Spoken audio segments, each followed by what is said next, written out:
Folks, it's an honor for me to be working with you. Let me tell you, my mother and father were both veterans of the World War II.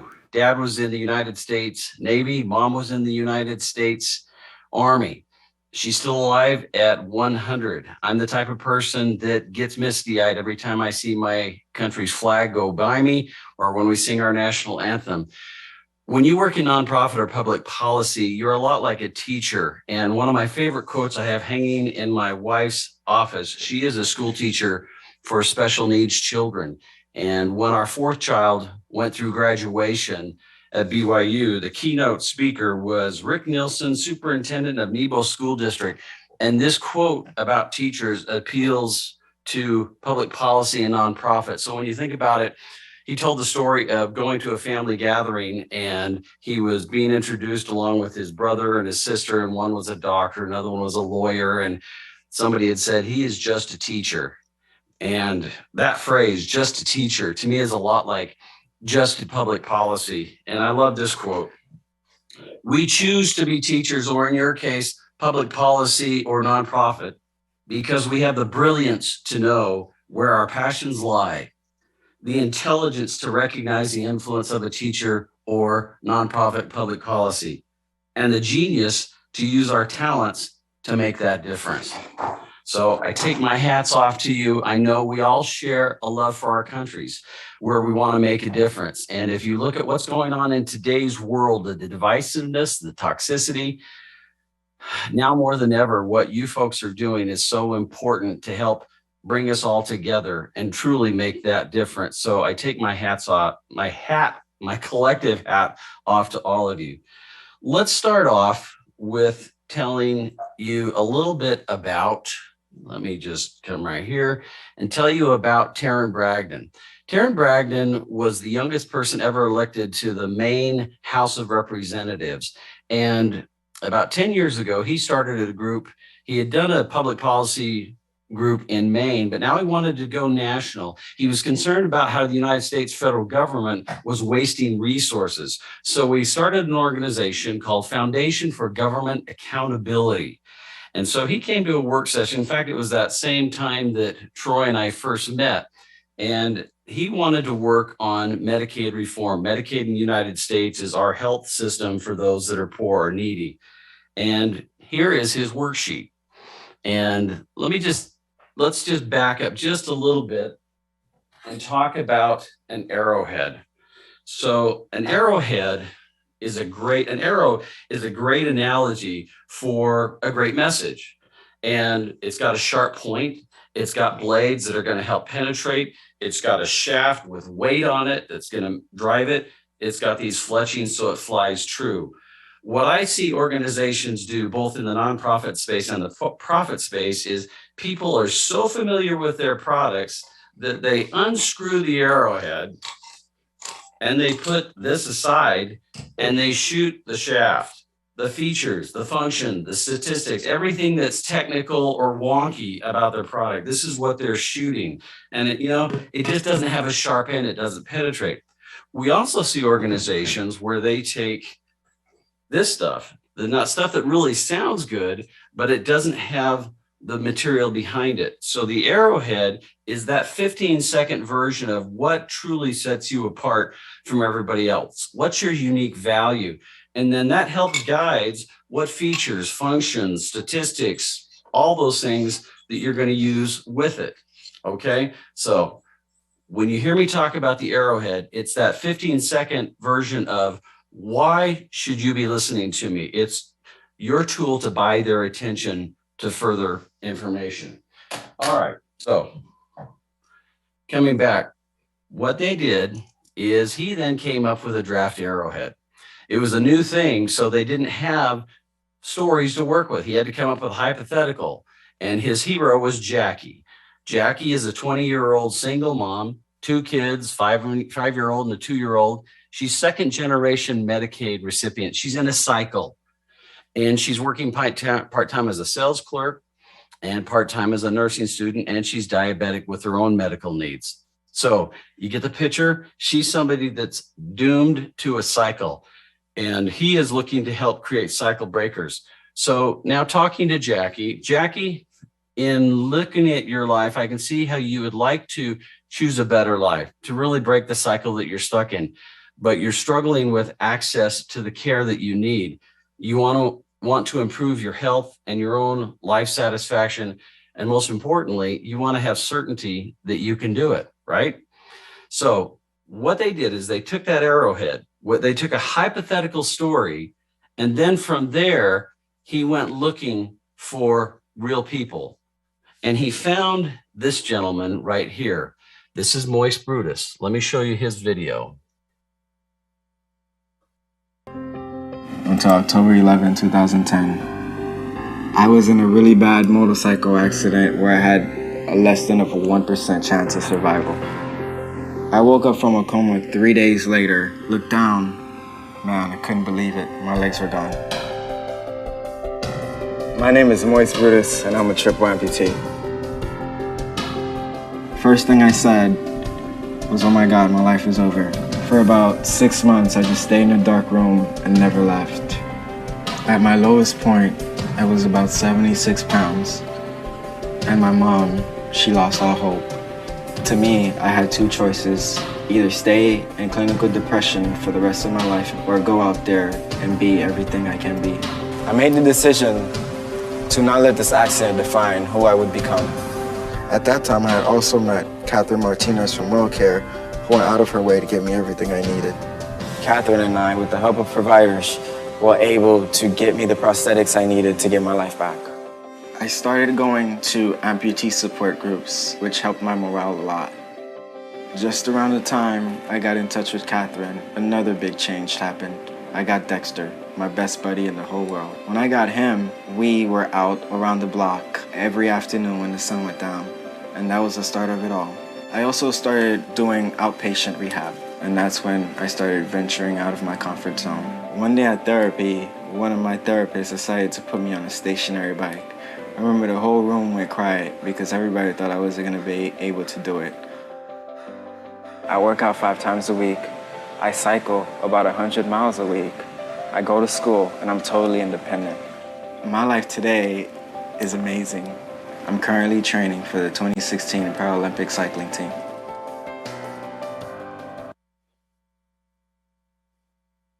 So that's Moist Brutus. And so what Taryn did is it was Taryn's policy reforms that allowed WellCare, the company that provided that,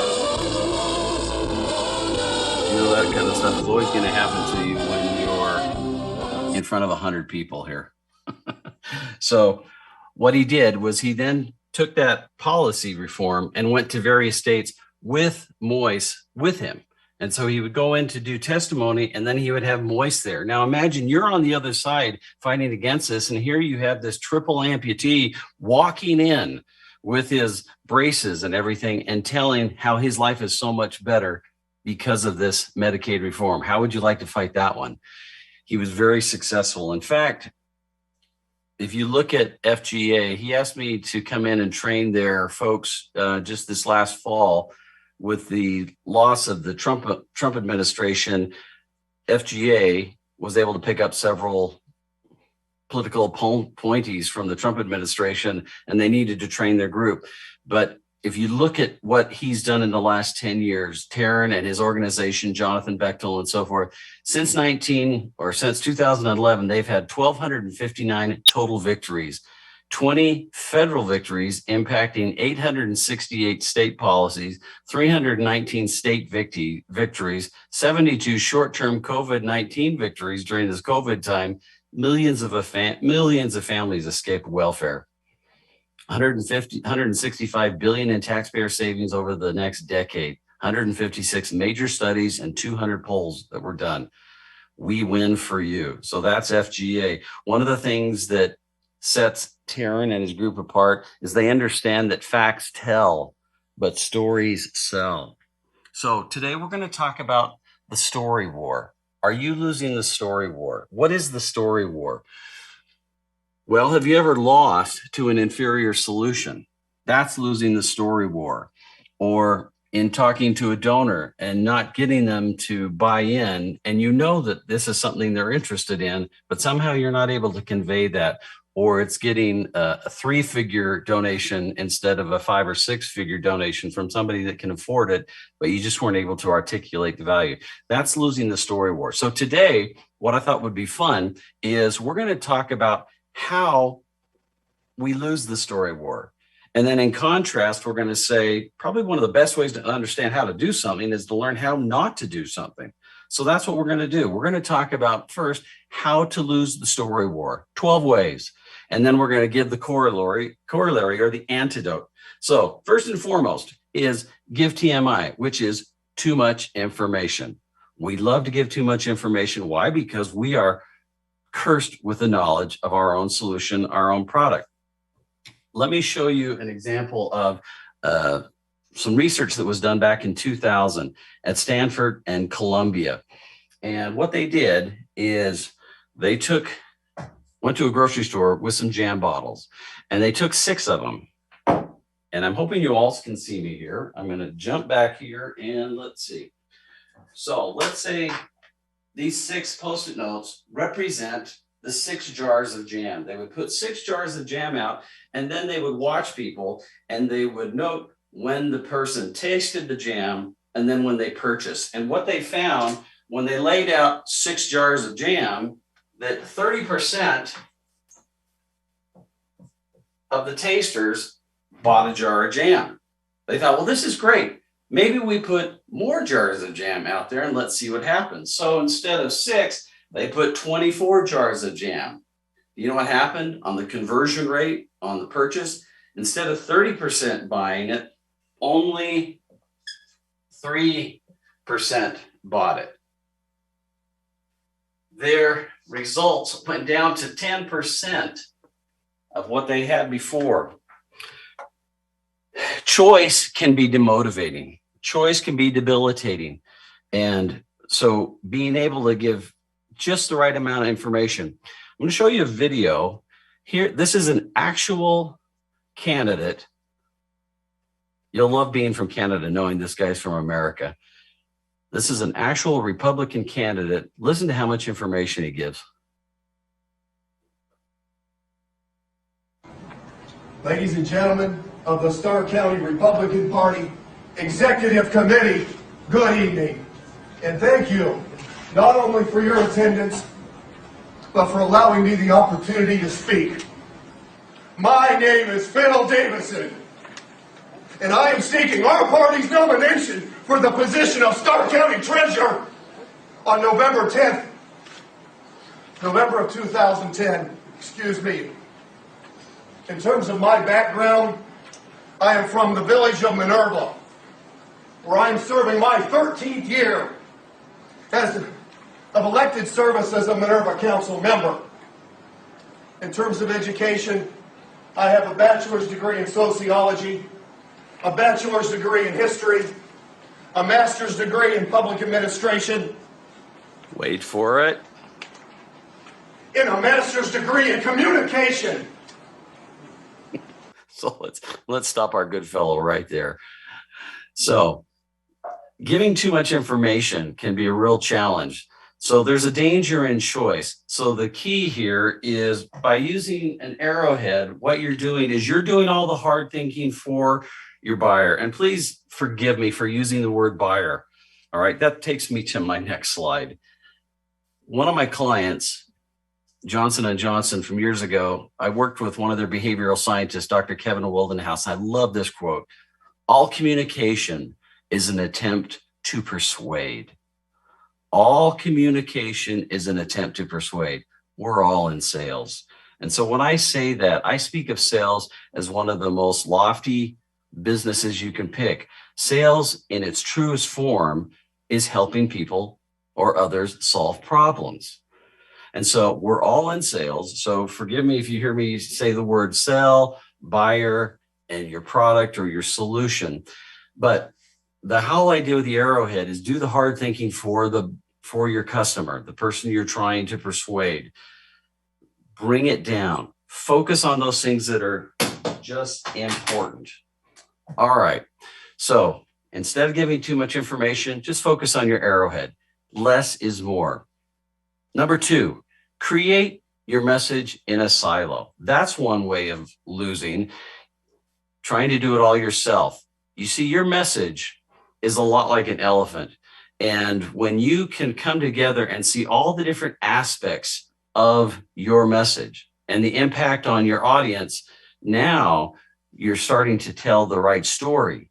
So you're going to hear me talk about your Fab Four. I'm not talking about the Beatles. I'm talking about the 4 hats that need to be involved in creating your story. So number 1 is you need to have somebody with an executive or the vision of where you want to go with your solution, your organization, your campaign, or whatever. The grown-up in the room that can say, this is where we're going. Number 2, it's the person that understands the technical aspect of your solution. It might be a policy person. It might be a technical person. It might be some type of subject matter expert that knows when you're overselling your solution. Now, the third person is somebody from the communications or the marketing aspect. They know how to translate that and make it sound understandable. The 4th hat you need to have in that room is the salesperson, the person whose feet are on the street, or in a public policy, it might be that development person that's in touch with the donors. They know what the donors are willing to put their money on. So having those 4 hats in the room, your Fab Four, is critical in balancing off of each other. Just this last week, I had the opportunity to work with one of your groups, Nurses for Sustainable Care. One of their board members, Darlene Shindel, I asked her to comment on this elephant and working with the board that she and Jordan got to work with. And here was her comment. Love what she said here. This to me was like, yeah, this is like healthcare. This is exactly it. We're all, and this is again the importance of recognizing that, everybody could be at a different place and at a different touch point in their career, in their experience, in their whatever. And so just understanding that, what is the big elephant, and what, like everybody that was there has a story and has something to say, and it can't just be this one. It was such a great visual, and it just, okay, like, let's just open this up here. She's a lot of fun. Okay.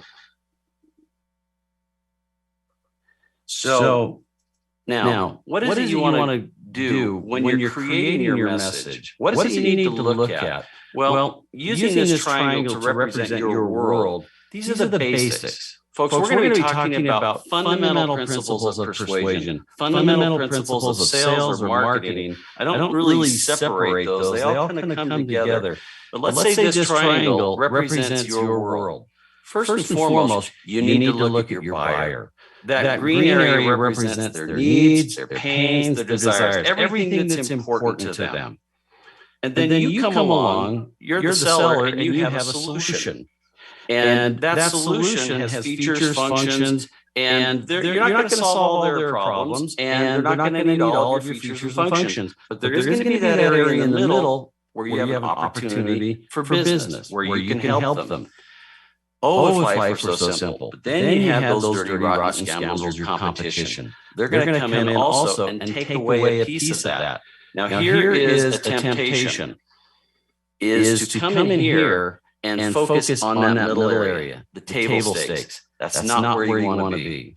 If you're focusing on your message there, you're actually helping sell your competition. Where you want to be is right here, your sweet spot. The area where your competition can't play, and where you can help your customer uniquely or different from your competition. And sometimes that little arrowhead space is just ever so slight. It's just a small wedge, but that's where you want to focus. That's where you want to lead with. You may still need to show that you do the table stakes, but please do not lead with that. That's probably one of the worst things you can do. All right, so don't create it in silo. Collaborate with your Fab Four. And it may be more than 4 people. It may be that you have people that wear multiple hats, but try and keep it tight, 8 to 10 people. And it takes time and patience. Don't just knock it out in an afternoon. It takes coming back to. All right. Mistake number 3. First, talk about you. Have you ever been in one of those situations? Well, tell us about what you're doing. Well, let me tell you about my organization. That's one of the worst things you can do. Don't do that. That reminds me of a video of what happens when you're not looking outside yourself.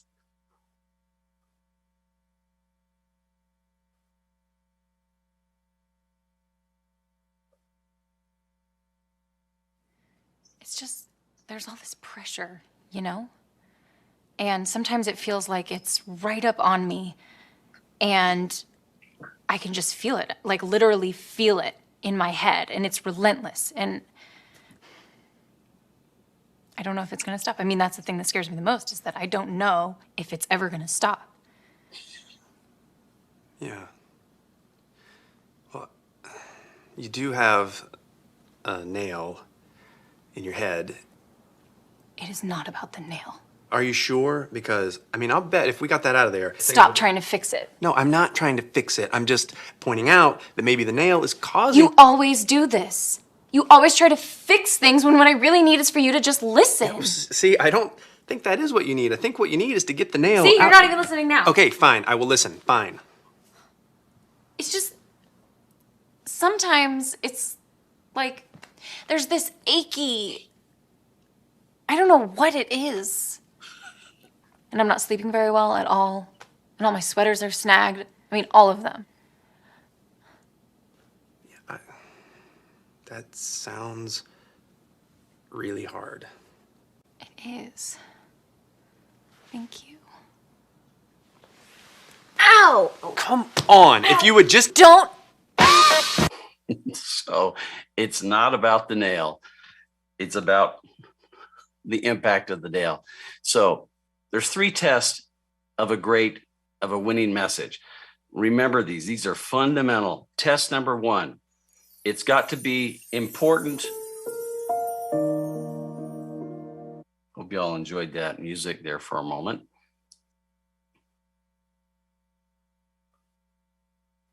And give me just a second to bring my slide deck back.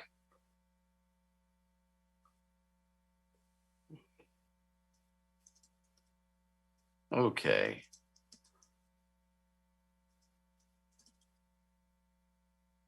Okay, that tends to happen every once in a while. Okay, so test number one, it has to be important to your buyer, important and emotional to your buyer. If you don't pass that test, it doesn't matter.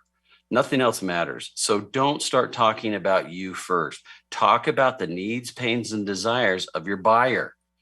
And then talk about how your solution, number 2, is different from all the other competitors. And sometimes your competitor isn't a group. It might be an idea or a state or a way of doing things that they're considering as an alternative to you. And then third, credible. Make it easy to defend, easy to believe. Those are fundamental, those 3 tests. And that's what you've got to go up against. All right, so don't talk about you first, talk about your buyer's problems. Mistake number 4, be faceless. Don't have a face. If you go to any, let's say we were doing this face-to-face and we decided to have some booths out there where different think tanks or nonprofits had a booth with all their stuff laid out. What you will normally find, at least on the conservative side, is you'll see a lot of white papers, a lot of books, and very few pictures of people, very few stories, faceless. What happens when we don't have faces to talk about with our solutions? Well, this happens.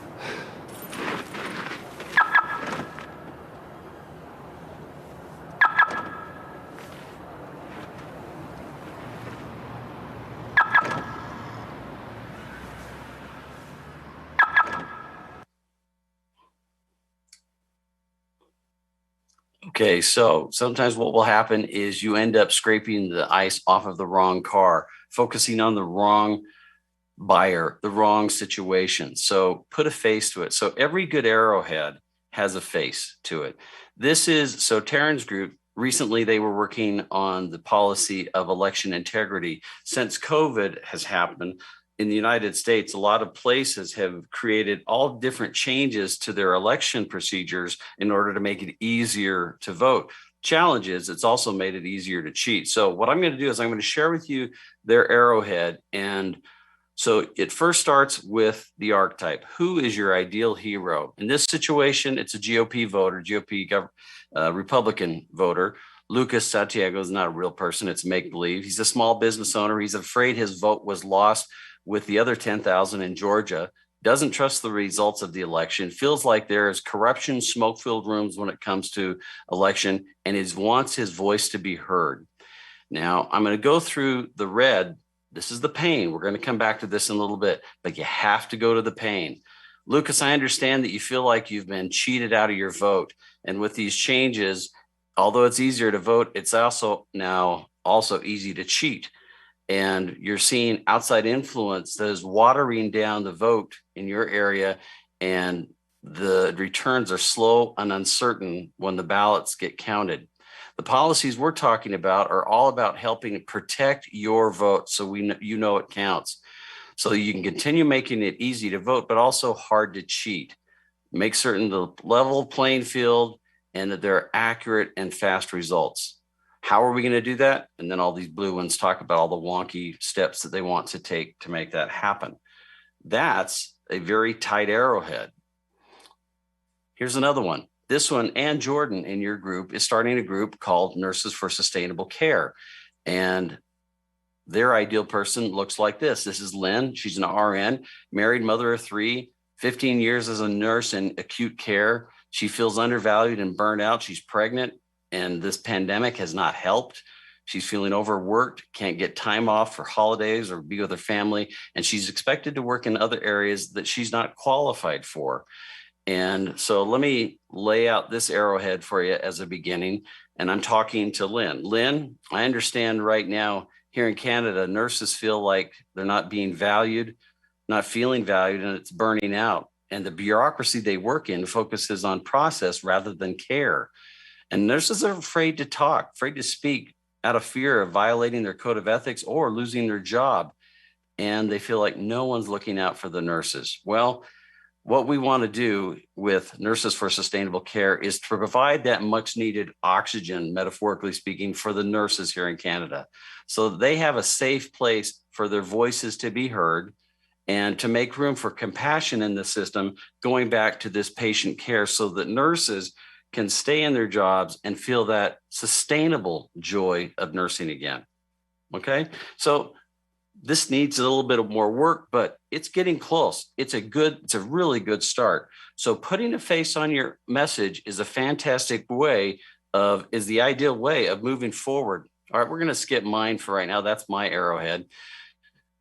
There's a story of a photographer, and the photographer was sent on assignment to go take picture of 1 million people. He gets there and he sees another more experienced photographer, and he says, how do you take a picture of 1 million people? And the more experienced photographer said, well, you know what? You can't.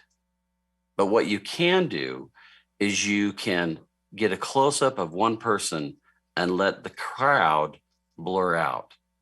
That's how you do it. So make certain you have a face on the solution that you're talking about. One of the best think tanks in America that's doing some great work is the Georgia Center for Opportunity. Instead of just talking about, come listen to us talk about prisoner recidivism, they said, come hear Larry. Larry spent 42 years in prison. Just imagine that for a moment. 42 years being told when to sleep, eat, bathe, and how to act. Then last fall, Larry was released from prison and faced new challenges and an unclear future. He hadn't known life on the outside since the 70s. What Larry needed was an opportunity. Notice how they tied that into their group name. I'm looking forward to watching his story. So put a face to it. Watch this commercial by Google. No words are spoken, no faces are used, but watch how they put a face on by telling a simple story.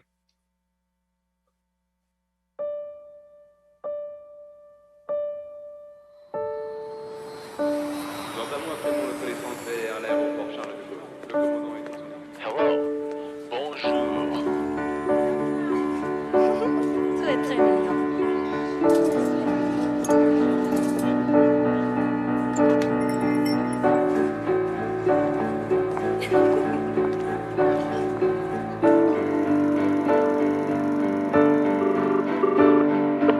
Allô? Le commandant et toute son équipe espèrent que vous avez passé un agréable moment.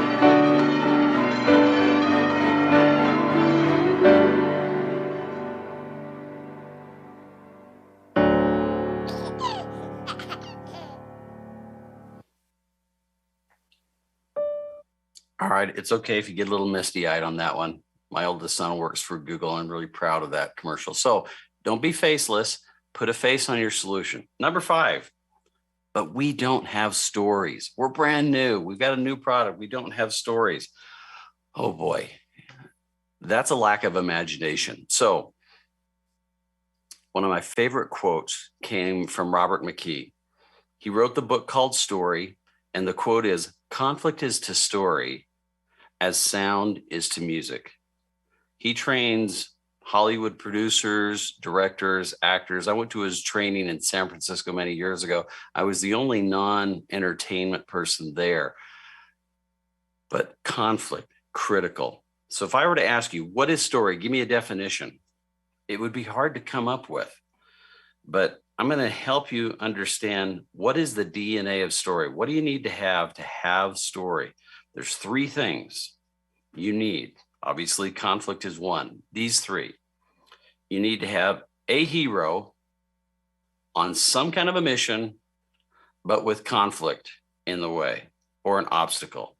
All right. Hollywood's understood this for a long time. In fact, if you have just those 3 elements in Hollywood, they call it a log line. Looking at famous movies, for example, a washed up boxer gets a chance to fight the world champ, but with the help of his lover must learn to believe in himself before stepping into the ring. Obviously, Rocky. Let's just talk color for a minute. Why do we use blue for the hero? Because that's the true blue, who you need to be loyal to. Green for mission, that's where you're going. Red, it's holding you up. So understand these 3 elements. Let's take a look at another one. A Parisian rat, that's all I need to say, and you know that one, teams up with a man with no talent to battle convention that anyone can cook. Ratatouille. Or In a Future, where criminals are arrested before the crime occurs, a despondent cop struggles on the lam to prove his innocence for a murder he has not yet committed. Minority Report. Or a spirited farm boy joins the military to save a girl from an evil villain and others from a deadly weapon. Star Wars. Here's one of my favorites. Transported to a surreal landscape, a young girl kills the first woman she meets, then teams up with 3 strangers, complete strangers, to do it again. The Wizard of Oz. Okay. Now, when you have a sense of what a log line is, or what the nuts and bolts of your story are, who's the hero, what are they trying to accomplish, and what stands in their way, you can do some remarkable things. I'm a big fan of our former president, Barack Obama, not of his politics. I didn't vote for him, but I'm a fan of his communication. He does a thing I call a story chain, where he introduces a topic and then he tells 3 or 4 little log lines. Boom, boom, boom. And then he wraps it up. And he does that all in about 40 seconds. Very effective. This is the first time that most of us in the United States met the then Senator Barack Obama, 2004, and watch and just see if you can identify the elements of his story chain. For alongside our famous individualism, there's another ingredient in the American saga. A belief that we're all connected as one people. There's the setup. If there is a child on the south side of Chicago who can't read, that matters to me even if it's not my child. If there's a senior citizen somewhere who can't pay for their prescription drugs and having to choose between medicine and the rent, that makes my life poor even if it's not my grandparent. Third story. If there's an Arab American family being rounded up without benefit of an attorney or due process, that threatens my civil liberties. Listen to the audience respond to this. They love it. It is that Now he's going to land it. It is that fundamental belief, I am my brother's keeper, I am my sister's keeper, that makes this country work. So is it any wonder that a lot of people really liked watching this fellow? So watch him again. This time he's talking to Morehouse College. It's an all African-American school. It's where Martin Luther King Jr. went and got his degree. Here he tells 4 stories, but look for the setup and then listen to each of the log lines, 1, 2, 3, 4, and then how he lands it.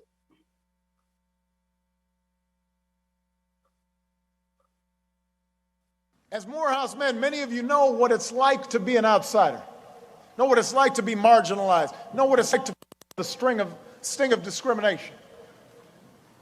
And that's an experience that a lot of Americans share. That's the setup. Hispanic Americans know that feeling when somebody asks them where they come from or tells them to go back. Gay and lesbian Americans feel it when a stranger passes judgment on their parenting skills or the love that they share. Muslim Americans feel it when they're stared at with suspicion because of their faith. Any woman who knows the injustice of earning less pay for doing the same work, she knows what it's like to be on the outside looking in. Your experiences give you special insight. So there he lands it there. So what does a story chain look like? Well, it looks like this, okay? So this is Taryn's group, Foundation for Government Accountability. Welcome to Duke University's 169th commencement. Okay, Please direct your attention to the south end. There we go. Sorry about that, folks. So here's what a story chain looks like when you break it apart. And one of the things I like to work with on my clients is once they start to understand what is your unique message, what's your arrowhead, now let's start telling some story. Well, I don't have stories. Great. Hypothetical. Let's give some. So election integrity, that term should put you to sleep. So what's the setup? So I'll deliver this story chain. You know, in the United States, changes to election laws have made it easier to cheat. For example, there's the disabled vet who wants to vote but needs assistance, but the ballot was altered by a harvester. Or the first-time African-American voter who wants to believe his vote is going to be counted, but election officials found discarded ballots. He's concerned his vote is one of them. Or the senior citizen that goes to the polling place to vote, but can't because someone voted him absentee. And now he feels like his vote just doesn't count. All right, 30, 40 seconds. Imagine how that helps set the tone. Here's another policy story chain. This one is unemployment indexing, another one that will help you sleep at night, that term. So what is unemployment indexing? Well, let me tell you the story chain. Right now, small businesses, and I know you're seeing this in Canada as well as in the United States, small businesses are losing out on opportunities because of prolonged unemployment benefits, having a hard time getting workers to come back to work. Unemployed workers are sitting at home and they're losing their job skills. Employees are trying to carry the extra load. They're burning out. And there are small businesses that are trying to fill customer orders and are not able to fulfill those orders. You see, the longer someone is unemployed, the more likely they are to fall into a long-term government dependency, and the harder it is for them to find work, and everyone loses. Or how about this story chain? This is one that Ann Jordan and Darlene worked on just yesterday and came up with. You see, nurses today in Canada are feeling undervalued. For example, the newly certified nurse with a complex care patient wants to communicate with the family that's asking a lot of questions, but she can't do it all and look after all the other patients because of a lack of staffing. Or a charge nurse, that's like a head nurse, has ideas for improvement for a new procedure rollout, but it's outside the budget and staffing level, and she's not in scope or able to do that. And an experienced nurse in acute care uses her breaks to record patient care because there's no time allotted for the recording during her normal shift. Right now, this is impacting the nursing community with a lot of burnout, and critical needs are not being addressed in the medical community. So that's a sample of what you can do. So how to create a bank of stories? Begin with your hypotheticals. If you don't have any, especially if you've got a new group or your group is starting on a new campaign, and you've got to imagine what could the hypothetical stories look like. What you'll find is once you start telling the hypothetical stories, you'll have people say, I've heard of somebody, or I know somebody. That'll lead to anecdotal stories. And then you'll start finding the actual stories. You'll go from the Jackie to find the moist Brutus, and who can then come in and help tell your stories for you. So instead of saying we don't have stories, create and find your best stories and start with hypotheticals. All right, mistake number 6, no pain, no gain. In other words, they're not telling the pain. This is huge. So let's just say I've got this imaginary bottle of Tylenol, okay? And we're gonna have a continuum. Over here, you have a person who's in a lot of pain. In fact, he's laying in a fetal position, just moaning in pain. And then on this continuum, he's over here on this side. He's happy as a clam. He's on his honeymoon. He's just happy as you can imagine. Now, in this continuum, who's going to pay the most for this pain reliever? Well, chances are it's going to be this person. This person laying in pain will probably pay more than the market price because he sees greater value in it. Let's move up the continuum to somebody who has a slight headache. They may not pay the same amount, or somebody just feeling on the good side of normal. They may say, well, I might need it later on, but they're not going to pay a premium. The guy on the honeymoon, he's not going to need it. He'll need it later, but he may not know that. So the key here is you cannot show value without showing pain, because the value is that distance between where they are and where they want to be. And the greater the distance, the greater the value. We saw this in April. So Troy was talking to Kevan Kjar last April in one of the other best practices, and he talked about the model of human action. This was by Austrian economist and philosopher Ludwig von Mises. I hope I'm saying that right. And in order for anybody to take action, they have to have 3 things happen. Number 1, they have to have a dissatisfaction with the current state. Okay, that's the pain. And there has to be a vision of a better life over here on the honeymoon. And then there needs to be a path to get there. If you don't spend the time in the pain, ask the questions. What's it like? Tell me the impact. Or what happens if we don't do something? So spend time in that gap. That pain is going to be very helpful for you. So remember, value lies between the pain and the gain. And don't just jump into your solution. That's what we are so prone to do. Okay. Value lies between the pain and the gain. Mistake number 5, be right. Always be right. We saw this also. Ron Nearing, in this April best practices, he quoted Jonathan Haidt from The Righteous Mind. Great book if you haven't read it, where they talk about the moral foundation. And these are 6 of the moral foundations that you can use. But what we find a lot of times in public policy is not people trying to make change, but people trying to win. It's a blood sport. I only win if you lose. I see it on both sides. And we need to start to have greater perspective for other people's thoughts and ideas. Caring and fairness. Those are foundations that the left clings to. In fact, they will use those to trump anything else. And we many times will say, okay, yeah, but, and then we go to an analytical thinking, or we talk about liberty or something else. And we cede that territory of caring and fairness to the left. Don't do that. You have just a right to it. In fact, many times your solutions are more sustainable than anything that they might come up with. So don't cede that ground. But if you're not telling story, guess what? You're going to come across as non-caring. You don't care. You're not fair. So you got to tell story. You got to put a face to it in order for that to happen. There is a technique or a term called law of requisite variety. This comes from the body of knowledge of neuro-linguistic programming, or NLP.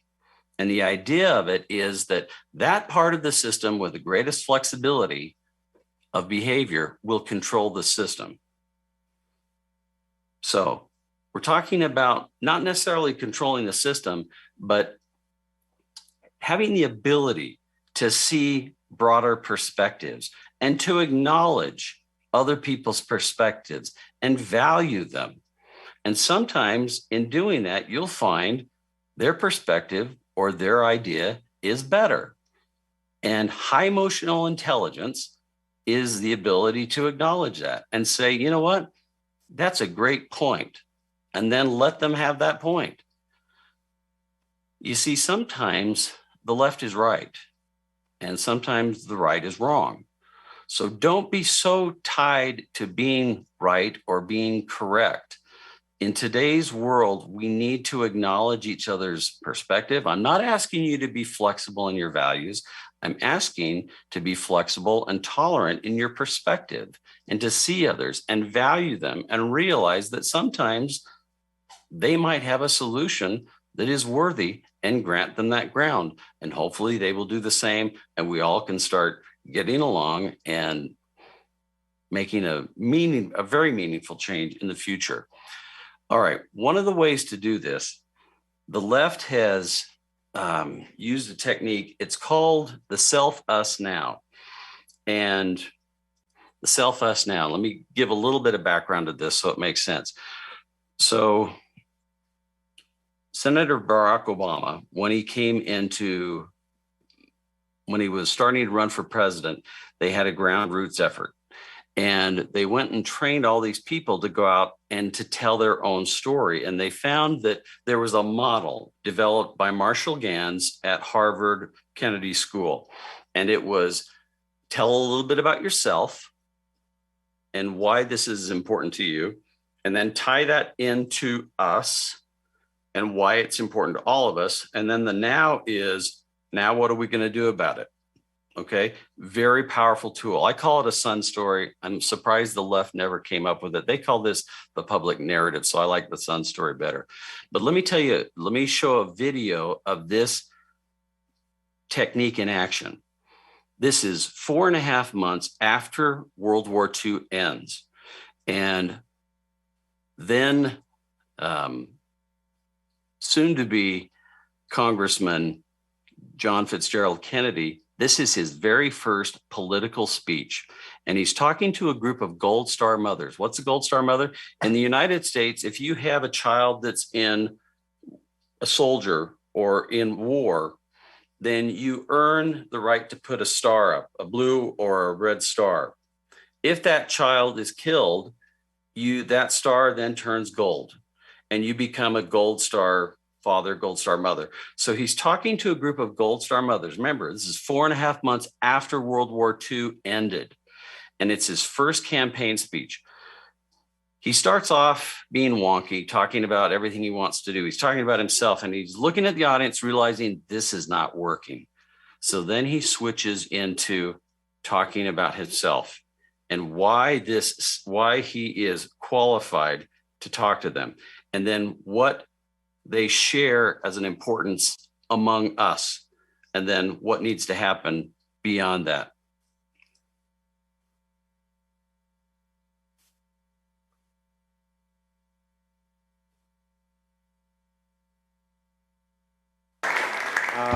Having won the war, we must now win the peace. Prosperity is a privilege. not only a privilege, but also a right. And I believe as a congressman, these are the sorts of organizations I would very much like to help. And if I have the honor of representing you in Congress, I can tell you right now that that'll be something that we will work to further. And we can help organizations like this, and I can do that for all of you. I can do that by various tax incentives. We can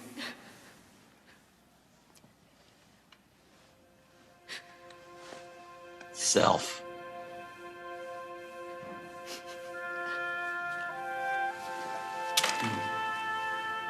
I think I know how many of you feel.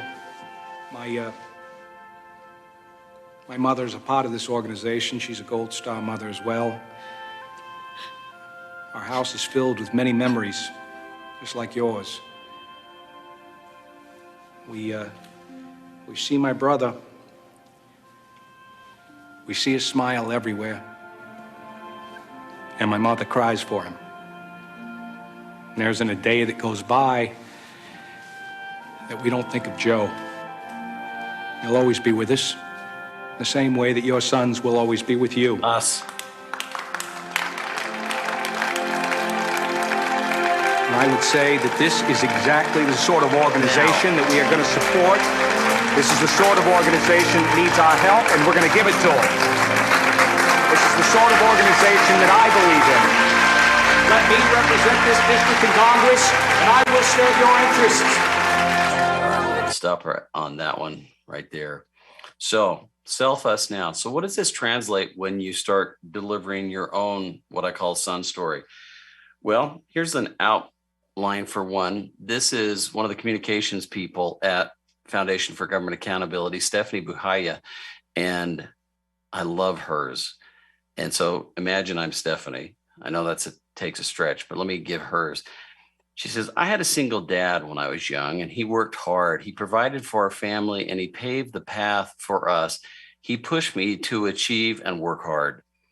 We all have someone like my dad, someone that inspired us to want more, someone that showed us independence and self-reliance. FGA policies can help achieve this. The power of work can help people attain their American dream. What was interesting about this was, as we were breaking their group into small teams, and I said, okay, go explore your son stories. We have all these policy wonky people working in this group, and they had the hardest time finding, well, I don't know what my self story is. And she was one of these people, and she started talking about her dad. And I said, well, why was that so important? And then she got teary-eyed and then said, I'll never forget in junior high, one of our political classes, we were going to go to Washington, D.C. to see where our government was. And just as we were about to go, they didn't have enough chaperones, and they were about to cancel the trip. And my single dad, who was working his fingers to the bone, found a way to be a chaperone to come on that trip to make certain I went to DC to learn about my country. And, her telling that story was very powerful. So finding your son's story is very cathartic, but what it does when you tell that, you're creating a connection with your audience very quickly, because they're saying, I understand your heart and you're one of us. Let's come together. So telling your son's story is very good. I'm going to skip this video, but this is Marshall Gans giving some coaching to the left on how to create and tell a son story. So go YouTube it. You'll find it's very effective, very helpful. I may not agree with his politics, but I like what he does. He seems like a good guy. So don't try and be right always. Have high emotional intelligence. Be flexible in your perspective. All right, mistake number 8, Teflon delivery. What is Teflon? It's that coating that we use so that nothing sticks to it. I love this quote going back to Robert McKee. So imagine you've got a fantastic message. Just having a good message is not enough. And here's the proof to it. Robert McKee says, master storytellers know how to squeeze life out of the least of things, while poor storytellers reduce the profound to the banal. You may have the insight of a Buddha, But if you cannot tell story, your ideas turn dry as chalk. So we need to make certain that your message sticks. It sticks to the audience. And I got to follow the speaker, Chip Heath. He and his brother wrote Made to Stick. Great book. I wish I wrote the book. So whenever you hear me say stick, this is what I mean by making your message stick. And they said, by stick, we mean that your ideas are understood and remembered and have lasting impact. They change your audience's opinions or behaviors. So think about it. You're starting a nonprofit, or maybe your nonprofit is about to start a campaign. What do you want your messages? Do you want your message to be understood? Do you want it to be remembered? Do you want to change an audience's opinions or behaviors? Absolutely. So you need to have your messages stick.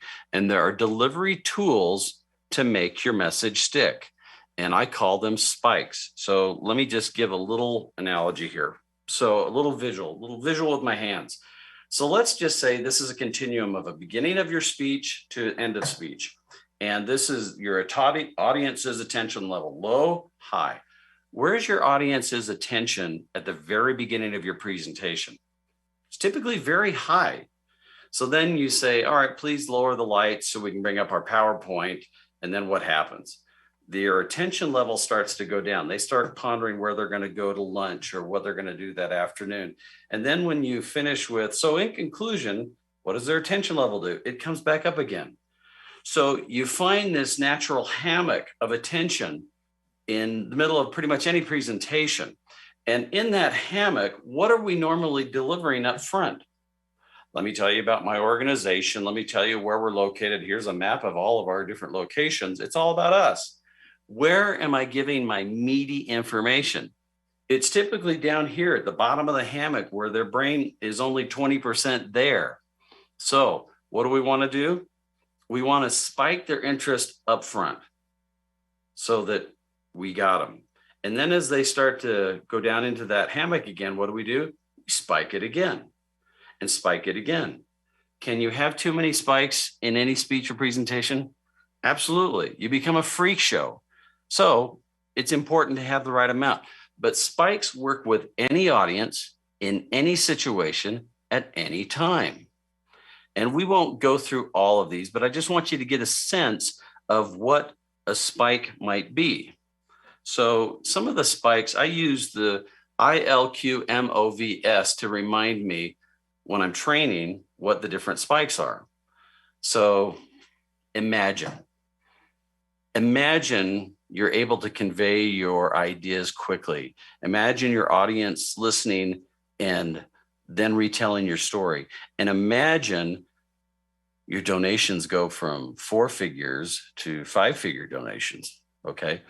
Or a list of items or list of numbers, questions, quotes. Questions are killer. They're a great way of engaging and making a message stick, especially if the questions are around your key issues. So for example, if I'm talking about election integrity, I might ask the question, are you concerned that your vote really matters, that it's counted? Are you concerned that there's an uneven playing field? Are you concerned that there's an outside influence? Those are questions that are ideal for that particular policy space. Okay, quotes, let's see, metaphors. Metaphors are taking something they understand to explain something they don't understand, okay? This is what makes an idea or message portable, because now they're going to use that and carry it on. An object, a visual, a video, or a story. But if you're going to do story, you got to make certain there's conflict there. All right, here's an example. President Ronald Reagan, the great communicator, his wife Nancy, her big program was saying no to drugs. And he needs to introduce her, and this is Primetime America on national TV. Watch how he uses a list of numbers to introduce Nancy and Nancy's pet project of saying no to drugs. From the early days of our administration, Nancy has been intensely involved in the effort to fight drug abuse. She has since traveled over 100,000 miles to 55 cities in 28 states and 6 foreign countries to fight school-age drug and alcohol abuse. She's given dozens of speeches and scores of interviews and has participated in 24 special radio and TV tapings to create greater awareness of this crisis. Her personal observations and efforts have given her such dramatic insights that I wanted her to share them with you this evening. Nancy? So he uses 7 numbers to introduce her. Now, what are you thinking of Nancy now? You're thinking, wow, she really knows her stuff. He just gave her great credibility in 42 seconds. I know you guys all have numbers. So instead of just laying out, here's a chart or here's a white paper, pick out the most important numbers and maybe lay those out and tell the story of how it supports your arrowhead. It's another great way. All right, I'm going to skip this visual right there. Here, this is a group I worked with a few years ago, American Lands Council. And what their concern was that the United States had federal land, and the federal land is marked in red there. And when the United States owned the federal land, that meant the state could not control anything. So they didn't have access to the natural resources. And obviously, the Western states are the ones that were heavy in the federal lands. And those Western states wanted to free the federal lands back to the states. So he would put this on his business card on the back of it, and he would tell this story wherever he went. Great visual. And that's why a lot of the folks in Eastern United States didn't always get the picture, because notice they didn't have a lot of federal lands in their area. They had full access to their natural resources. Here's another good example. How do you sell a $200,000 oil and gas tool using a 20-cent cup? This is a client I worked with. So all of you have probably seen an oil rig, and great song by Earth, Wind, and Fire. So they had you know what a roughneck is. So if you look at an oil rig and you remember those guys that had the big wrenches and they're bringing the pipes together using the big wrenches, that's a roughneck, very dangerous spot. So they would create this machine called an iron roughneck that would come in and grab the pipes and then unscrew it and then bring in a couple of the next pipe. Problem was, these tools had these big jaws. And what would happen is there were 2 jaws. And when the 2 jaws came together, it created this egging, was the technical term. So when you have something like this, it's hard for that next pipe to then come in down and shoulder and settle in. So what this company, Forum Technologies, is their iron roughneck had 3 teeth, 3 jaws. And what happened is that then dissipated it out so that you didn't have that egging. The next pipe could come down, shoulder in very nicely. So what does the sales guy do there? Comes in and says, let me explain to you why our iron roughneck is better than anybody else's. Can I borrow your styrofoam cup? Just using something very simple. When he left, how do you think that purchasing agent went to the boss? Brought his paper cup. So using objects are another way of making that message stick and stick well. All right, so make your messages stick. Here's another mistake, camouflage. Trying not to stand out and appearing like everybody else, and differentiate or die is the thing you want to do here. I'm going to skip this video, although it's a really good one. So let's say, and make certain it's understandable. So here's what everybody else sounds like. This is from an actual customer. We will utilize, upon full implementation of reform, a risk-based capitated system for all non-dual eligible recipients, which will encompass some or perhaps most long-term care benefits. And I asked the policy person, how are you different? And she went into this long description. I couldn't understand what she was saying. And I said, talk to me like I'm a 6-year-old. Oh, okay. Well, what it means is you have the ability to choose a better life because of improved access to care. Oh, okay. So don't say it like everybody else. Be different and say it in a way that makes sense. So differentiate or die. I could spend a lot of time on that, but always, how are you different? How are you better? You can't always be unique, but you can be different. Okay. Mistake number 10, keep your good messages. Oh, That's one that just could really cause a lot of problems. Here's a great quote that I use when I'm working with a team and we're going through their messaging. And those of you that are French Canadian, I won't bother you by trying to pronounce this. Let's do it in English. Antoine de Saint-Exupéry, the author of Little Prince, said, "Perfection is achieved not when you have nothing more to add, but when you have nothing more to take away." That is great messaging. So what the mistake people do is they'll come up with messaging. Oh, that sounds good. Yeah, let's go out with that, because they don't have the patience and they don't have the time and they don't want to pull together their Fab Four because they're busy. So they go out with a good message, and then somebody says, yeah, but, and they go, oh yeah, maybe that's a good point. So where's the confidence? Not very high. But if you pull your Fab Four together and go through rigorous procedure and you start looking at all the different messages, you then say, that's a good message, but it's not as good as this. And here's why. What happens to your confidence level? What happens when your team is all coming together with that same thought process, that same determination? Confidence goes high, messages go from good to great. So here's a great example of why you need to do that and why you need to go through multiple passes. This is a technology company. Their first pass at an ArrowHead came up with the message workflow management. Wow, have you heard that one before? They iterated, we had some more discussions. The second pass then was optimize your asset and engineering efficiency. That was better, but then they said engineers don't like to think that they're being optimized. So after some more stories and discussion, they then came up with free your engineers to be engineers. Now you've got a message the engineers are going to get behind, and you're providing really unique value. Here's another key thing to look at. Well, I'll get to that later. So multiple passes. In fact, let's do this one right now. Let's just say this cell phone of mine. I can sell you anything in 3 different ways. I can talk about what my cell phone does, or what it is, what it does, or what it means. So if I talk about what it is, well, it's a cell phone. It has Gorilla Glass. If I broke it open, there would be an accelerometer, green chips, and all that kind of stuff. If I talk about what it does, I then say, oh, well, it does email, it does a calendar, it browses the internet, it's a camera, it plays music. But then if I say, what does it mean? When was the last time you spent a day without your smartphone? So if I asked you what it meant, a lot of people would say, this is my connection to my life, connection to all my loved ones. So of those 3 levels, what it is, what it does, what it means, which of those is most emotional?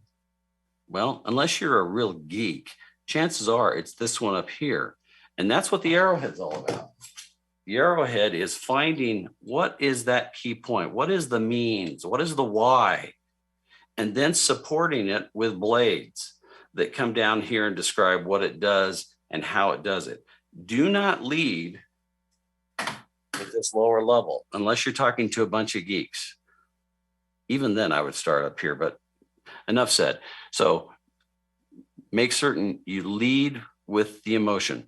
Here's a phrase some of you may not buy into. People buy on emotion and justify with facts. People buy on emotion and they justify with facts. And if you don't believe me, contact me later and I'll help you be convinced of it. Okay, so focus on your best messages, not the good ones. Number 11, mistake. We're almost done. Number 12, getting to 12. Number 11, don't waste time riffing, practicing. You'll hear me say when I'm working with a group, okay, let's hear you riff this message, riff this one. And it's actually saying it and telling it that makes you more effective. I told you about Taryn Bragdon at the very beginning. Here's a video of Taryn talking about foster care reform. He is the most prepared speaker I've ever seen. No ums and ahs. His practice or riff time to perform time is about 30-1. So for every minute he's speaking, he's devoting 30 minutes of practice for that one.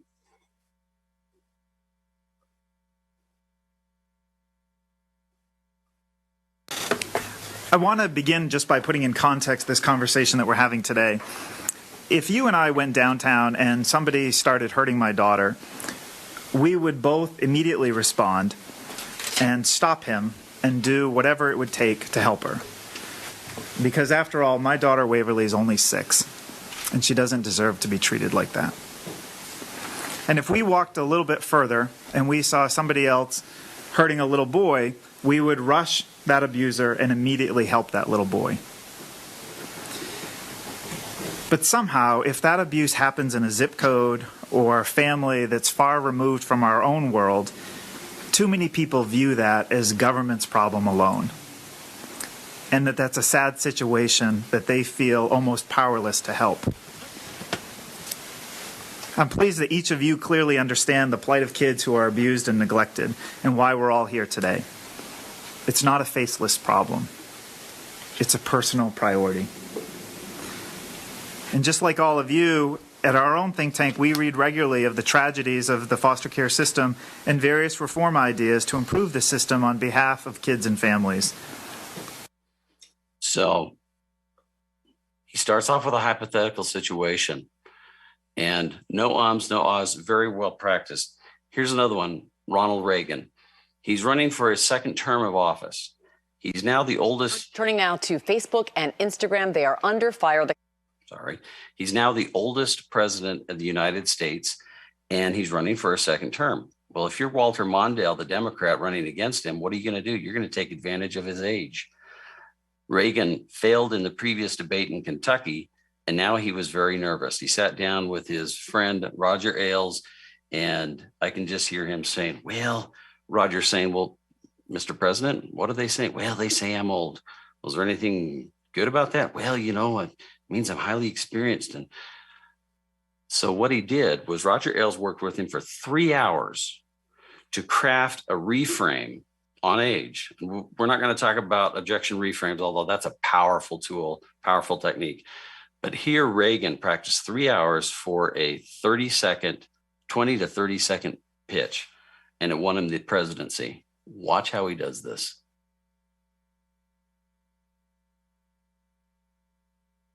He knew he was going to get this tough objection. You already are the oldest president in history, and some of your staff say you were tired after your most recent encounter with Mr. Mondale. I recall yet that President Kennedy had to go for days on end with very little sleep during the Cuba Missile Crisis. Is there any doubt in your mind that you would be able to function in such circumstances? Not at all, Mr. Truitt, and I want you to know that also I will not make age an issue of this campaign. I am not going to exploit for political purposes my opponent's youth and inexperience. Yeah, Mondale knew this. He just realized he just lost the election. You already are the oldest. Okay. So practice, practice, practice. I'm going to skip this clip there and do the 6-year-old test. Talk to me like I'm a 6-year-old. In fact, get a 6-year-old and test it out on them. All right, last mistake. I just don't tell stories. That's what the left does. I don't tell stories. Well, remember what we talked about, the DNA of story. A hero on a mission with some obstacle. Let's take a look at some pictures and see if there's stories. Using that as a formula, hero, mission, conflict. Look at this picture from Tiananmen Square. Who's the hero? The man with the shopping bag. What's his mission? To stand up to the tank. What's his obstacle? The tank. Now look at it more metaphorically. Who's the hero? Chinese people who want to be free. What's their mission? Be free. What's the obstacle? The communist government. So great story there in that picture. How about this one from the Boston Marathon bombing? Hero, mission, conflict. Who's the hero? The runner. Or some of you might say the police. Well, there's a few stories here. What's their mission? Well, for the runner, it's to finish the race or to run. For the police, it's to protect. What's the obstacle? Terrorism. Great story in that picture. Mahatma Gandhi. Do you see a hero, mission, and conflict there? Sure. We see a very simple Indian here trying to teach self-reliance or self-independence against a British government. Here's a good Canadian, Michael J. Fox. When you look at his picture, what's the story that comes to your mind? What's the hero? What's his mission? What's his conflict? I'll let you fill in those gaps. All right, I'm going to skip that one. That one's obvious, 9/11. Here we have the Dust Bowl, Martin Luther King. This is one I wanted to get to. Okay, you Canadians probably know this one. Do you know Terry Fox? So Terry Fox, 1958, he was born and had bone cancer, had his leg amputated at 18, then started a cross-country marathon run to raise money for cancer research, raised $650 million in his name. He's the youngest person ever to be awarded the Order of Canada, and it was awarded to him just shortly before his death. And as I understand it, every kid in Canadian schools learns about Terry Fox, and one day a year, you do a run or a walk in his memory, and that's spread to 28 different countries. So great story in pictures. So in summary, these are all the mistakes, and these are all the best practices. If we have time, I would go through all those. So just quickly, use your ArrowHead. Less is more. Collaborate with your Fab Four. Talk about your buyer's problem first. Put a face on your solution. Create and find your best stories. Remember the value lies between your pain and gain. Have high emotional intelligence and be flexible. Make your messages stick. Differentiate or die. Focus on your best messages. Practice and use the 6-year-old test and tell your best stories. So one of the things we're going to do is I've got a special offer that I'm going to do because I want to give you more than just the chance to hear best practices, but a chance to do it. And we did part of this with Ann Jordan's group and met with her board. And I asked her to talk back on some of the value that she had gained from this short process. And here was her comments. Well, nobody wants to be wrong or off or limited. And so when you're working as a group and everybody's doing one of these and things are just really making more sense, feeling more clear, it's very inspiring and encouraging and gave us lots of confidence. I think Darlene and I came in going, we've been trying to do this for so long. We're talking about what we want to talk about and how great it was to feel like there's an actual process with a lot of experience informing us and guiding us that we're going to actually get there. We're going to come out of this and have this clear way of explaining. Each of us will, using our own personality, have this process in mind and have practiced it enough to get it out there and be able to explain ourselves. That's just exciting. And we might have to do this more than once. Okay. So what you're going to see is I have an online storyboard that we use to help guide us through this. And then I walk. This is the. Sorry, folks.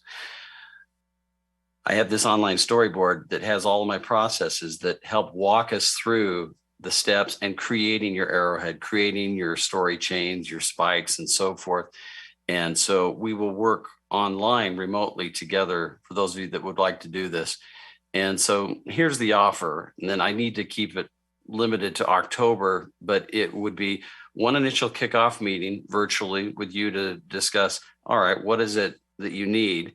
And then 2 private collaborative sessions done via Zoom and through this collaboration board. And we'll help you create your initial ArrowHead, perhaps even a second pass at it or a third pass, and then create a story chain, a sun story, some spikes. And then at the end, you'll have the digital storyboard asset of your ArrowHead. This is not a complete engagement. It's an introduction. It's a launch. Okay. So it's just meant to get started for those of you that would like to do it. You can see the link here, go.arrowhead.com/Canada Strong. That'll give you the details and a link to get signed up and how much it costs. And I do it at a much reduced price so that it might work for especially you smaller ones that would like some of that help. All right. Now I've got one last video here, and then I'm going to turn it back over to Troy for any Q&A or any other final comments. This is a gum commercial. watch how they draw value and highlight the value of a simple stick of gum.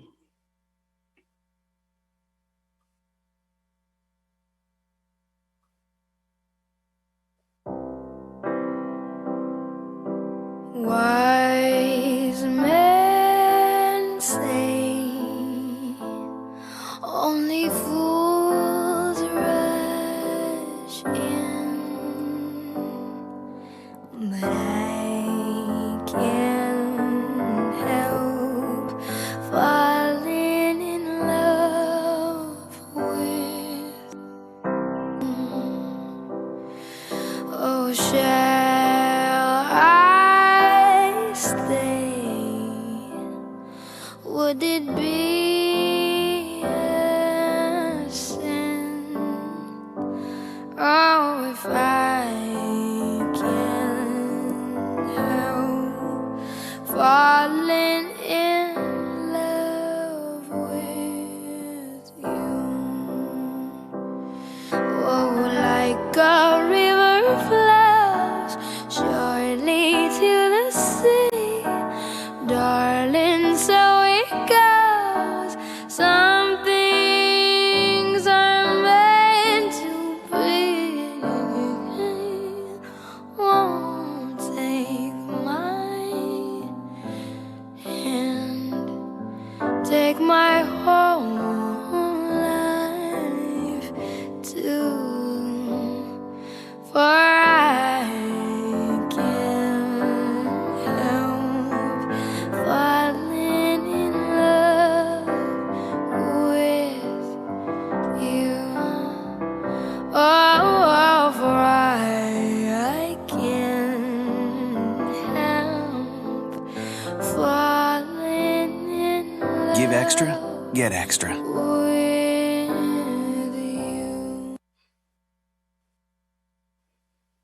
All right, Troy, I'm going to hand it back to you, my friend. Okay, well, thank you very much, Kevin. A lot of information there, a lot of material to unpack, a great presentation.